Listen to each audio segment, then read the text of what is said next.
శ్రీరామ జయం. రామాయ రామభద్రాయ రామచంద్రాయ వేధసే రఘునాథాయ నాథాయ సీతాయాః పతయే నమః. చైత్రమాసం శుక్లపక్షం నవమి తిథి శ్రీరాముని జన్మ దినోత్సవంగా శ్రీరామ జయంతి అన్న పేరిట మనం స్కాంద పురాణంలో ఉన్నటువంటి వ్రతాన్ని ఉపవాస వ్రతంగా పాటించాం. అదే శ్రీరామ నవమి వ్రతం. ఆగమశాస్త్ర స్థల పురాణాలకు మేరకు భద్రాచలంలో రామ కళ్యాణాన్ని కూడా నిర్వహించుకున్నాం.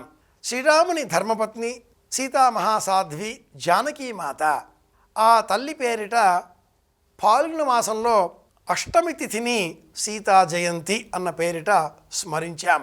కానీ మన పంచాంగాలలో వైశాఖ మాసంలో శుక్లపక్షంలో సీతా నవమి అన్న పేరిట మరొక సందర్భం ఘట్టం కూడా నేటి కాలంలో మనం గమనిస్తున్నాం. సీత అనే పదానికి నాగలి, అలాగే అనేక స్త్రీ సంబంధితమైనటువంటి శక్తి స్వరూపాలలో అమ్మవారికి సంబంధించిన దివ్య స్వరూపాలలో శీతలామాతా స్వరూపం ఇది కూడా ఒకటి. శీతలాష్టమి అన్న పేరిట ఫాల్గుణ మాసంలో ఉండే అష్టమిని పాటిస్తూ వైశాఖ మాసంలో నవమిని సీతా నవమి అన్న పేరిట పాటించాలి అనేటటువంటి ఆలోచన విశ్లేషణ కూడా నేటి కాలంలో ఒకవైపున ఆరంభమైంది. ఎలా చూచినా ఏది చేసినా భూ సంబంధమైన ఆరాధన, భూమిని పూజించడం ఈనాటి ప్రత్యేకత. రాబోయే కాలానికి ఈ భూమి బాగా వేడెక్కి ఆషాఢ మాసం వరకు అతలాకుతలంగా మనలను ఇబ్బంది మార్చేటటువంటి తరుణంలో సీతా నవమి భూమిని రక్షించే విధంగా వాతావరణం వేడెక్కకుండా సమశైతలంగా ఉంచే ప్రయత్నాన్ని చేపట్టడం ఆధునికులమైన మనమందరం పాటించవలసిన అత్యంత ఆవశ్యకమైనటువంటి ఆచరణ. ఇది అవసరం. ఈనాటి కాలానికి పర్యావరణ పరిరక్షణ అత్యావశ్యకం. నీటి విలువలు కాపాడాలి. సప్తమి భూ సంబంధమైన అగ్నిహోత్ర సంబంధమైన వేడి పెరగకుండా చూసుకోవాలి. నవమి ఈ రెండింటి మధ్యన మొక్కల పెంపకం అనివార్యం. అష్టమి దశమి తిథి కూడా మొక్కల పెంపకాన్ని తప్పక చేపట్టాలి అంటూ సంబోధన చేస్తుంది, వివరిస్తుంది. పర్యావరణానికి సంబంధించిన సమస్త జాగ్రత్తలను మనం పాటించవలసిన వారం ఇది. ఇలా గుర్తుపెట్టుకుందాం. శ్రీరామచంద్రమూర్తిని స్మరించే కాలం వైశాఖ మాసం కూడా.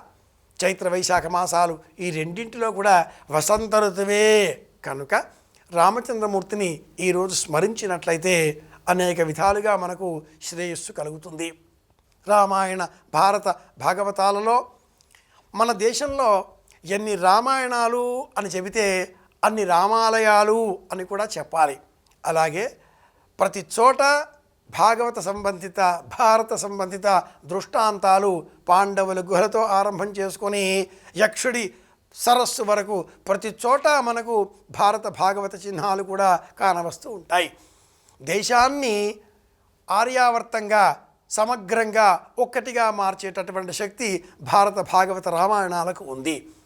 వీటిల్లో ఉండే మూలాలను అన్వేషణ చేస్తూ రాముడు జన్మించిన రోజు నవమియేనా, సీత జన్మించిన రోజు నవమి అవుతుందా, రాముడి కన్నా సీత పెద్దదా చిన్నదా, ఇలాంటి ప్రశ్నలు వేస్తూ భాగవతుల శంకరశాస్త్రి గారు అన్న పేరిట ఆరుద్ర గారు అందించిన రామునకు సీత ఏమవుతుంది అన్న గ్రంథాన్ని కూడా మనం వివేచన చేసినట్లయితే విస్తృతమైన రామాయణ స్వరూపం ఒక విహంగ వీక్షణం వలె మనకు కానవస్తుంది. రామస్వరూపం నిత్యం, రామనామ స్మరణ నిత్యం. ఇందుకోసమే మనం గుహుడు గంగను దాటించడం వద్ద ఆరంభం చేసుకుంటే జాబాల నాస్తిక మతాన్ని కూడా స్మరిస్తూ శబరి పండ్లను కూడా జ్ఞాపకం తెచ్చుకుంటూ సమగ్రమైన రామాయణాన్ని నిత్యమైన జీవన విధులలో మార్చుకోవడం కోసమే సీతా నవమి. మూలాలను అన్వేషణ చేసే ప్రయత్నం చేద్దాం. ఆ అన్వేషణలో ఈనాటి కాలపు నిజాలు మనం ఊహించినవి అని కాకుండా ప్రతిరోజు రామనామస్మరణ చేద్దాం. ఇలా ప్రాథమికంగా ఒక దృష్టిని విస్తృతపరచుకుందాం. సీతారాములు జగత్తుకు తల్లిదండ్రులు, మనకు మేలు కలిగించే పరమదైవాలు. సీతారాములను స్మరించుకుందాం. అందరి క్షేమాన్ని కోరుదాం. మళ్ళీ కలుసుకుందాం. శుభమస్తు. శ్రీరామ జయం.